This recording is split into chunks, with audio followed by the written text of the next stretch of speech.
Olá, tudo bem, gente? Bom, muito bom. A gente sempre tem novidades aqui no canal, mais ou menos novidades, né? Mas a gente tenta ser dinâmico dentro das possibilidades do dinamismo, né? E a gente sempre está trazendo também assuntos legais para poder discutir. Então esse é o nosso canal de história, eu sou o professor Ed Dias e como sempre, se inscreve se não for inscrito, compartilha, deixa o seu like, o seu comentário, ativa o sininho das notificações e eu vou analisar aqui um documento com vocês, tá? Porque a gente vai falar um pouquinho sobre identidade nacional. Vai aparecer um barulhinho infernal aí, porque eu sou um cara, às vezes... o que eu sou às vezes? Eu não presto muita atenção, desatencioso. E eu deixei o WhatsApp no outro computador ligado e vai ficar, porque eu não vou lá desligar e parar essa gravação no meio, né? Então eu vou dar continuidade assim mesmo. Presta atenção.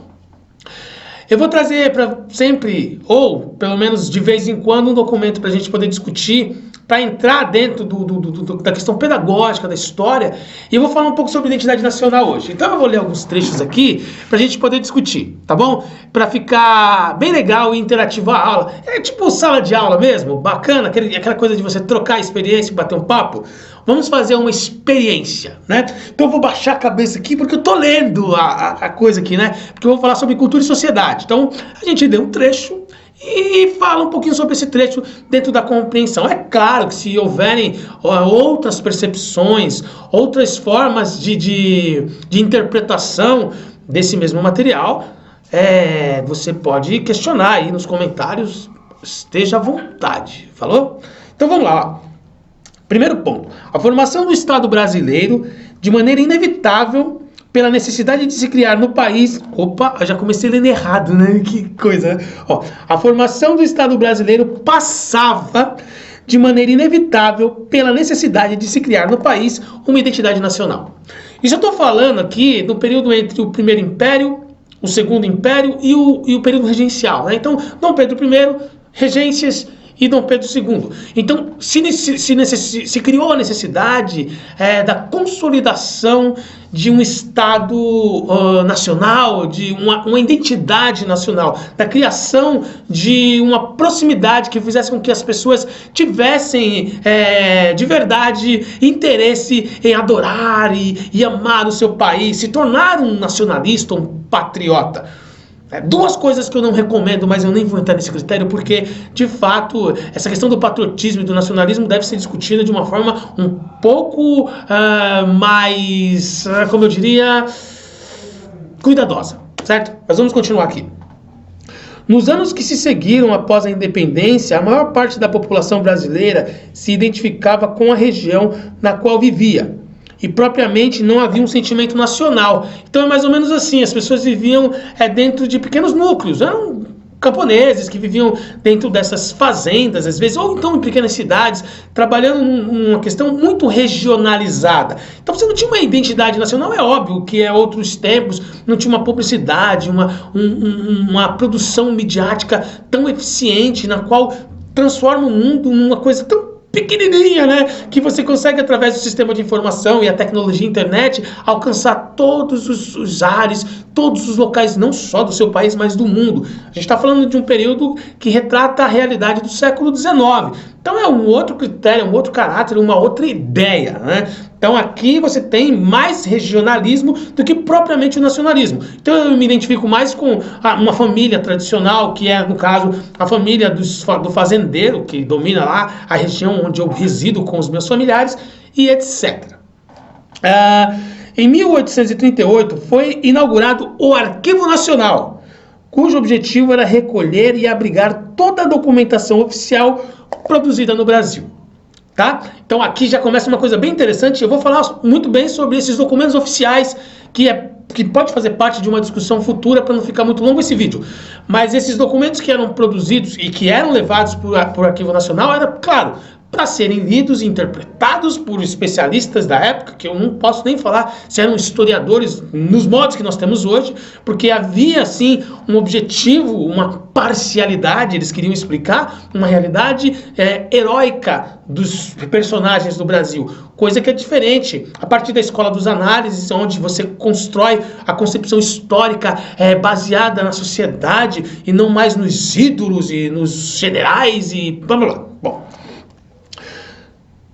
Espero que não esteja ficando muito complicado, né? Mas vamos lá, é um teste, ué. A gente tem que testar. Eu disse aqui, então tá certo. Em outubro desse mesmo ano foi criado o Instituto Histórico e Geográfico Brasileiro, que é o IHGB, por estabelecer no país as bases do desenvolvimento da pesquisa histórica e geográfica. Então, a função do IHGB é exatamente trazer à tona ícones do Brasil, personalidades. E aí, eu vou fazer uma analogia aqui, e é óbvio, cara, existem os comentários no YouTube justamente para você poder questionar se não é a favor de alguma coisa que foi dita, porque tudo é interpretação. Essa é a minha forma de interpretar, é o que eu vou falar aqui. Mas, por exemplo, se criam ídolos para que você consiga, através deles, se convencer de que se esse cara é o máximo, o lugar dele que ele vive é o máximo, portanto, se eu vivo no mesmo espaço que ele, tudo é o máximo, inclusive parecer com ele é legal. Nossa, não ficou tão bacana, então eu vou explicar melhor. Vamos fazer uma analogia com as personalidades cinematográficas e novelastimásticas, né? Das novelas, tá? O ator de novela. Vamos lá, vamos tentar imaginar uma questão meio teatral aqui, né? Meio... Cara, eu tenho aqui só minhas ideias aqui, eu quero falar das artes cênicas, né? A construção do imaginário coletivo. O cara é bonzinho lá, ele é o protagonista de uma novela. Ele é legal, ele é bonzinho, ele é um cara honesto, ele é um verdadeiro gentleman com as mulheres, ele é solidário, ele é paciente, ele é muito inteligente emocionalmente. E ele, mesmo que seja pobre no começo, ele vai terminar a novelinha, ele vai estar muito rico, porque a riqueza é o prêmio de consolação desses personagens novelísticos que foge da materialidade da vida, da realidade de fato das sociedades brasileiras. Mas de qualquer maneira, é esse cara que é colocado lá para milhares de pessoas assistirem todo dia nas 9 horas da noite, eu acho, que é o horário que passa essas novelas. Então, o que acontece? Essa figura, ela tem uma relação direta com essa outra figura aqui, que é o telespectador. Então você vê naquela figura ali uma imagem que reflete em você um certo bem-estar. Você cria uma simpatia muito grande por esse personagem. Você torce por ele é o máximo. E aí, o que acontece com o personagem? Ele leva essa fama pro ator, que não tem nada a ver com o personagem. Às vezes o cara é um xaropão, tá ligado? Às vezes o cara não é legal, às vezes ele é mas não importa! Por quê? Porque o personagem fez o ator. Aí ele dá entrevista nos programas de novela, nos programas de auditório aos domingos, ele se torna uma grande personalidade durante todo o período que a novela está no ar, então faz revistas, jornais, hoje nem fala tanto de revistas, né? Mas sites de fofoca e etc. Bom, a questão do texto que foi criado para esse cara deixou nele uma identidade que criou, claro, uma personalidade que criou uma identidade com o público no geral. Então, o que eu quero fazer com relação... O que esse cara tá falando? Cara, é a mesma coisa. Tipo, você pega um cara lá que existiu no passado e cria um personagem pra ele, escreve um texto como se ele fosse um herói, um bandeirante que não é um assassino, mas um desbravador. Você pega um cara que era uma dentista, um alfer, um militar que tinha o interesse de pegar todas as pedras preciosas das Minas Gerais e tomar para si e para todos aqueles que eram os conjurados mineiros, porque os inconfidentes eram para os portugueses, porque se você não sabe, confidente é um crime de lesa pátria, por exemplo, é pejorativo, né? Define a personalidade de um criminoso e blá blá blá. Então o conjurado tinha o interesse do quê? De transformar Minas Gerais num país independente, portanto ele era republicano, entre aspas, ele não estava preocupado com todo o contexto, com o coletivo nacional, com os outros estados, ele estava preocupado com as Minas, porque as Minas estavam sendo exploradas pelos portugueses, eles queriam Minas Gerais um país independente. Logo, o Tiradentes não é nenhum grande herói, mas o personagem que foi criado pro Tiradentes fez dele um cara com uma personalidade que se cria uma identidade com um coletivo social.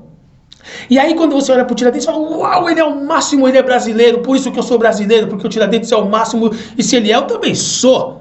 Cara, isso serve para muita coisa. Por exemplo, os grandes astros, como o próprio Senna, piloto de Fórmula 1, uma personalidade que, para mim, né, que gostei durante um determinado momento de corridas. Hoje eu não vejo muita graça, para falar bem a verdade. Mas é um cara que, durante muito tempo, foi uma referência e tal, foi um grande piloto, mas ele pode ser de tudo. Um grande campeão, um tricampeão mundial de Fórmula 1, um cara bacana, que passou bons exemplos para a geração jovem da sua época. Mas uma coisa que é inegável é que herói ele não é. Nenhum jogador de futebol é herói nacional, velho. Porque se o cara for herói chutando a bola num barbante, que dirá que é um médico? Um bombeiro? Um professor? Um pai? Uma mãe, meu? Um irmão? Um amigo que ajuda você, te estira no fundo do poço? Se esse cara que chuta a bola no barbante for herói, velho, eu não sei qual é o título, qual é o adjetivo que eu dou pro meu pai. Então, de repente, é hora da gente parar para analisar alguns detalhes que a história constrói, que a gente precisa desconstruir. Né? Essa questão do IHGB, por exemplo, ela infelizmente cria um nacionalismo e um patriotismo que foge do contexto da realidade. Cria um personagem lá, o bonito, dentro de documentos oficiais, que é indiscutível, os documentos são oficiais, só que a interpretação é dentro da oficialidade lá, né? Da maneira que foi escrito, é tipo o positivismo próprio e acabado. Talvez você não saiba o que é positivismo e eu posso vir a explicar. Vamos terminar aqui o documento. Em 1887, no Rio de Janeiro, surgiu o Imperial Colégio de Pedro II. É um colégio muito tradicional, muito bacana que tem no Rio de Janeiro, né? Pedro II. Eu fui professor durante 5 anos do Pedro I em São Paulo, e o Pedro II fica no Rio. Instituição modelo de ensino secundário. Ao fundar esse colégio, o governo brasileiro pretendia criar as bases para a educação das crianças das elites nacionais. Então é assim, né, cara? Esse processo de educação, ele serve nesse contexto. E olha que é uma escola pública que se preocupava em criar um modelo de educação para as elites nacionais, sendo que a grande maioria das escolas do século XIX, elas eram particulares. Ou seja, a qualidade de ensino estava no público. E aí você tinha uma coisa que eu achei muito curiosa nesse documento aqui, cara. Quer ver? Eu vou continuar para a gente poder terminar ele e não ficar muito longa a aula, que eu já estou vendo que está em 12 minutos. Ao fundar esse colégio, o governo brasileiro pretendia criar as bases para a educação das crianças da elite nacional. Falei isso já, né? Posteriormente, ocuparia um cargo na administração, no comércio e nos serviços. Foi constituída como instituição pública de ensino, pois se acreditava que dessa forma era possível assegurar maior qualidade de ensino em comparação com os que ofereciam as escolas privadas no período. Eu falei, né? De eu esconder o material, que eu não vou falar a fonte, senão o cara vai vir aqui e falar de direitos autorais, né? Tipo, tem gente que não faz nada e aí vai questionar, qual é o documento que você pesquisou? Ah, eu pego as falas aí, pesquisando no Google, que você vai descobrir, né? Também não é assim, né? O documento é oficial, é história, mas aqui é história secreta. Esse documento aqui, ele existe. Só que eu não vou publicar ele aqui porque tem uma série de restrições, eu nem manjo muito como funcionam essas restrições, mas o que eu posso garantir para vocês é que é um documento que ele é permitido, ele é trabalhado pelo Ministério da Educação, pela uma série de parâmetros pedagógicos e etc. Bom, e é isso. Se alguém não gostar, e depois escreve nos comentários que é melhor que aumente os comentários, que ninguém comenta nada nos meus vídeos. Bom, então olha que legal isso aqui, é tipo uma legislação, uma regra. Só que é um documento, cara, eu queria colocar isso aqui, mas não vou, não sei se pode, entendeu? Senão eu colocaria aqui, ó, pra você ver. Mas se liga como era uma legislação bem interessante, ó.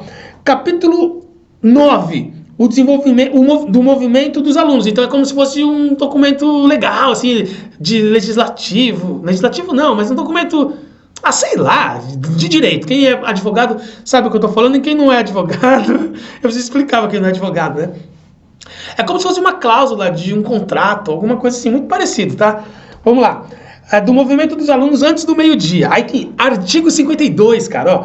Das 5h30 às 6, os alunos levantam-se, vestem-se e vão para a oração comum. Então, esse horário é hora de rezar. Papai do céu e tal. Aí depois das 6 às 7h30, os alunos preparam nas salas de estudo os trabalhos que eles houverem sido marcados pelo professor. Então o professor marcou, eles têm das 6 às 7 horas para se organizar. Certo? Não pode ultrapassar esse tempo. Das 7h30 às 8, almoço e recreio. Mas olha aqui, cara. Das 7h30 às 8 horas, almoço, cara. Você entende? E recreio, né? Eu ia preferir o recreio, esse horário. Das 8 ao meio-dia vão para diversas aulas. E aí deveriam ser muitas aulas mesmo, se tratando de uma escola voltada para as grandes elites dos latifundiários cafeicultores da época. Depois do meio-dia, artigo 53. Do meio-dia a 1h30, jantar, cara. E recreio.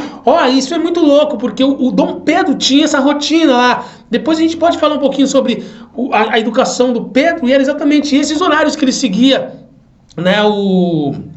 Ai, caramba, esqueci o cara, mas tudo bem, depois eu lembro o nome e já falo. Da 1h30 às 5 vão os alunos para as diversas aulas. Um monte de aula, hein, cara? Das 5 às 5h30, merenda e recreio. Então aquele lanchinho da tarde. Das 5h30 preparam os trabalhos escritos e decoram lições. E é isso que a gente nunca vai fazer na escola hoje em dia, é decorar lições. Porque decorar não adianta nada, não é para fazer prova. Das 8 às 8h30 eles vão cear. Dá pra perceber que eles comiam bastante, né? Porque as elites dessa época eram gordinhos e o que representava a riqueza era uma barriguinha. Das 8 às 9h30 recreio, de novo! E segue a leitura moral e oração comum.